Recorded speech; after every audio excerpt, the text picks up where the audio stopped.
ये जो नीट में 27% ओबीसी को आरक्षण दिया गया है, तो हम केंद्र सरकार से ये पूछना चाहते हैं कि क्या इसके लिए भी लोग सड़कों पर उतर कर आंदोलन किए थे?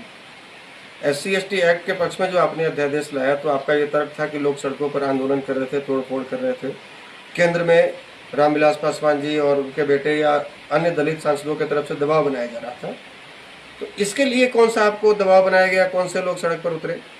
दिलीप मंडल और तेजस्वी यादव जैसे 2-4 लोग ट्वीट किए, सुशील मोदी एक बार संसद में बोले और आपने इसको लागू कर दिया।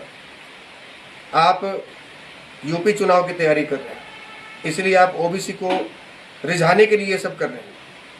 आपने मंत्रिमंडल के विस्तार में भी पुराने एक्सपीरियंस्ड मंत्रियों को, जो सवर्ण मंत्री थे, उनको आपने किनारे कर दिया।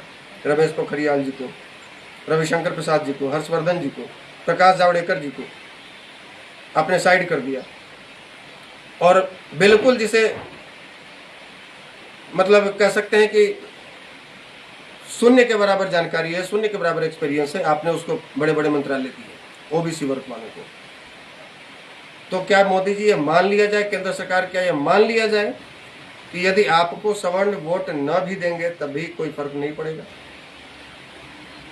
आप यूपी चुनाव की तैयारी कर रहे हैं और सारे सवर्ण आपको वोट देते हैं, तो आप तो ये मान रहे हैं कि सवर्ण हमारे अलावा जाएंगे कहाँ? ये सपा को वोट नहीं देंगे, ये राजद को वोट नहीं देंगे, ये बसपा को वोट नहीं देंगे, ये कांग्रेस को वोट नहीं देंगे।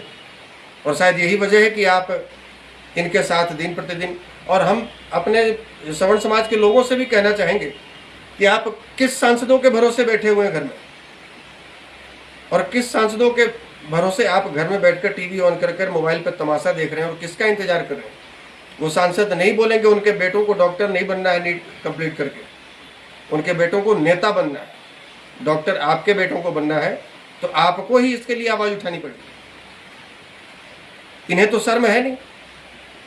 सुशील मोदी खुलेआम संसद में खड़े होकर कहते हैं कि नीट में 27% ओबीसी को आरक्षण मिलना चाहिए।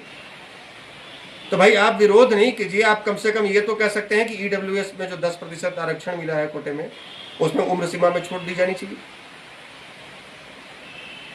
जब से 10% ईडब्ल्यूएस वालों को आरक्षण मिला है, हजारों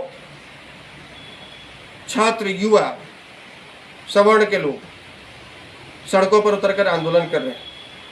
हमने भी दिल्ली में विजय पथ पर हजारों लोगों के साथ में प्रोटेस्ट किया, गिरफ्तारी भी हुई, तो सरकार तक ये आवाज़ नहीं पहुंच रही। और दिलीप मंडल और तेजस्वी यादव जैसे लोग एक ट्वीट कर देते हैं तो ये लागू कर देते हैं।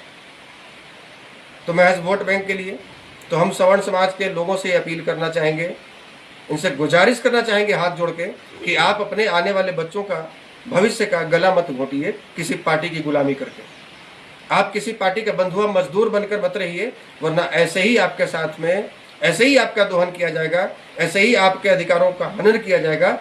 और ये ईडब्ल्यूएस, ये जो 27% ओबीसी को जो रिजर्वेशन मिला है नीट में, अब आप समझिए कि इससे 2348 सीट का नुकसान हुआ है सवर्ण बच्चों। 2348 हर साल सवर्ण समाज के छात्र, 2348 छात्र डॉक्टर बनने से वंचित हो जाएंगे, नहीं बन पाएंगे।